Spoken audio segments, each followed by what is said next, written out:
Se inscreva no canal, ative o sininho de notificações e deixe seu like.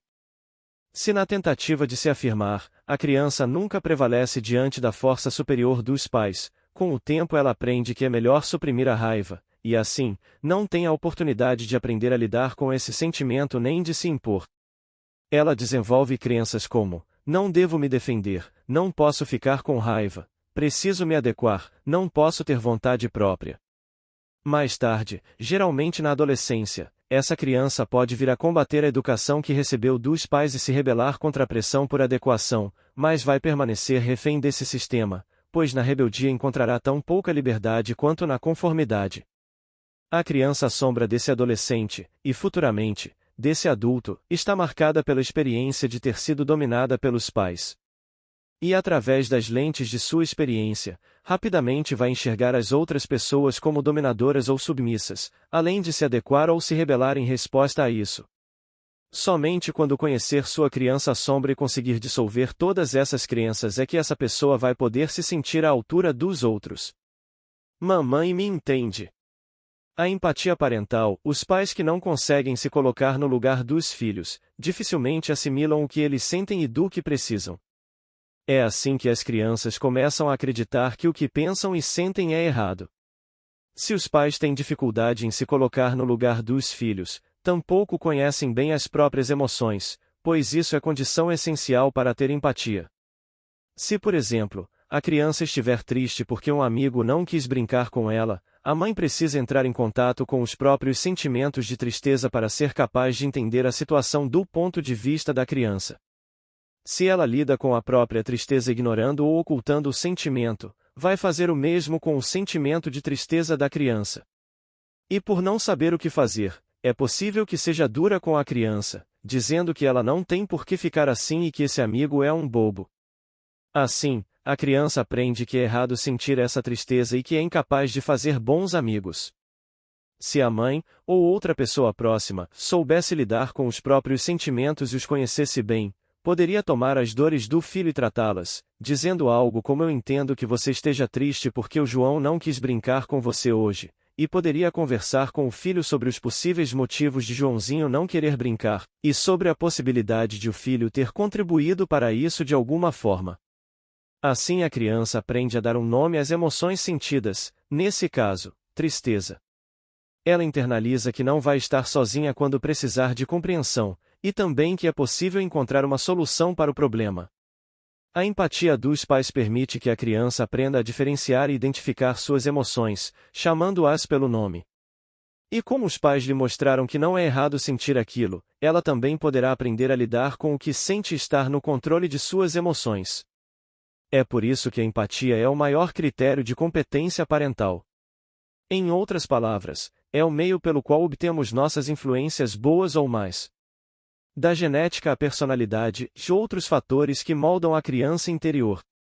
Nos anos 1960, foi amplamente difundida nas áreas da psicologia e da pedagogia a ideia de que a criança nasce como tábula rasa, isto é, como uma folha em branco.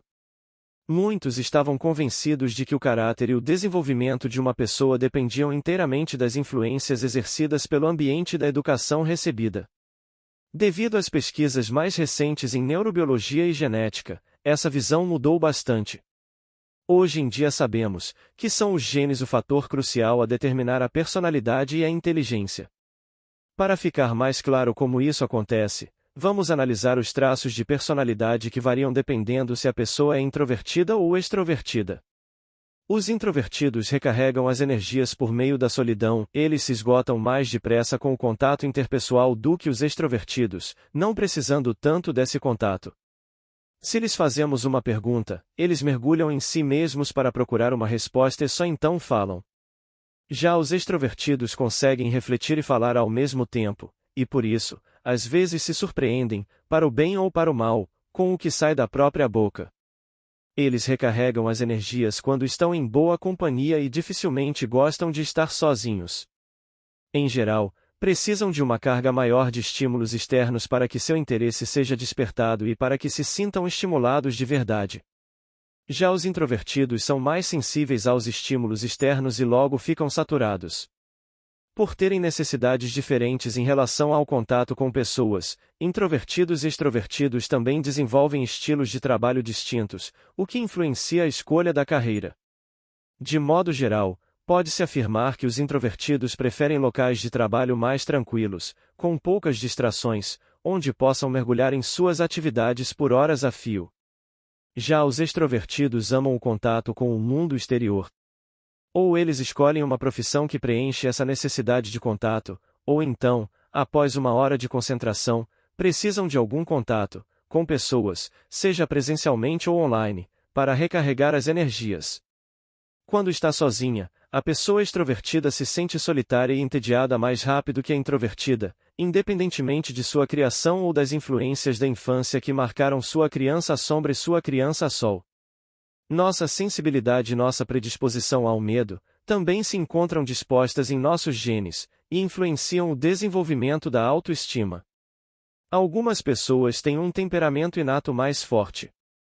Segundo pesquisas, 10% das crianças chegam a ser invulneráveis e, mesmo que tenham uma infância difícil, saem com a autoestima intacta e sem maiores danos.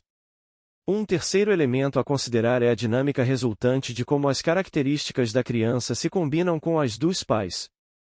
Os psicólogos falam da adequação entre pais e filhos.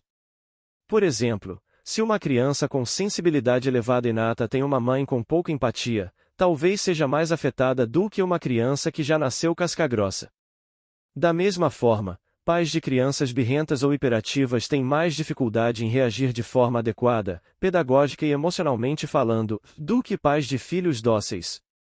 Por fim, crianças que tendem à hiperatividade têm uma grande dificuldade em controlar toda essa energia extra, o que às vezes gera confusão. Por isso não é raro que professores ou outras crianças expressem que há algo errado com elas. Consequentemente, muitas acabam desenvolvendo baixa autoestima, mesmo que tenham pais amorosos. Afinal, não só os pais influenciam o desenvolvimento da criança, mas também outras pessoas próximas, como colegas de turma, professores e avós. Isso significa que aquilo que marcou nossa infância e que carregamos conosco para a vida não depende apenas do tipo de educação que recebemos de nossos pais, mas da combinação de uma série de fatores. Ainda assim, a relação com os pais é a base de tudo. Quanto mais vulnerável uma criança se mostrar por causa de problemas em casa, mais suscetível ela vai estar também a ser ferida por outras pessoas. Uma criança com pais atenciosos e empáticos recebe mais ajuda, digamos, se os colegas zombam dela na escola, do que uma criança cujos pais não compreendem o que ela sente. A criança assombra seu sistema de crenças. Se quisermos resolver nossos problemas atuais, precisamos compreender num nível mais profundo no que eles consistem de fato. Para tanto, é importante permitir que nossa criança-sombra tenha a chance de falar para conseguirmos reconhecer onde estão nossos pontos fracos, os chamados gatilhos. Muitas pessoas não querem entrar em contato com essa parte da própria personalidade. Não querem sentir as mágoas e os medos que guardam em si. Bem compreensível. Afinal, quem quer se sentir triste, angustiado, insignificante ou até mesmo desesperado? Todos nós preferiríamos evitar esses sentimentos na medida do possível e só levar conosco felicidade, alegria e amor. É por isso que muitas pessoas recalcam suas feridas, ou seja, dão as costas para sua criança-sombra quando ela quer falar. O problema é que a criança-sombra é como uma criança real, quanto menos atenção recebe, mais atenção quer. Se lhe damos a atenção devida, ela fica satisfeita e vai brincar sozinha por um tempo. Com a criança-sombra é parecido, quando não deixamos o medo, a vergonha ou a raiva falarem, eles continuam agindo em nosso subconsciente. E lá causam estragos sem que o ego adulto perceba. Então acontece o que tantas vezes aconteceu com Miguel, e de tempos em tempos, a criança-sombra, recalcada e arisca, surge a todo vapor e descarrega toda a sua raiva em coisas sem importância. Tanto a literatura de autoajuda quanto a especializada atribuem somente as emoções à parte da personalidade equivalente à criança interior, mas, segundo minha experiência, a criança interior, ambas as suas partes, também é moldada pelas crenças internalizadas, que costumam ser as precursoras das emoções. Como foi dito, Por crença entende-se uma convicção profundamente enraizada que diz algo sobre nossa autoestima e nossa relação com outras pessoas.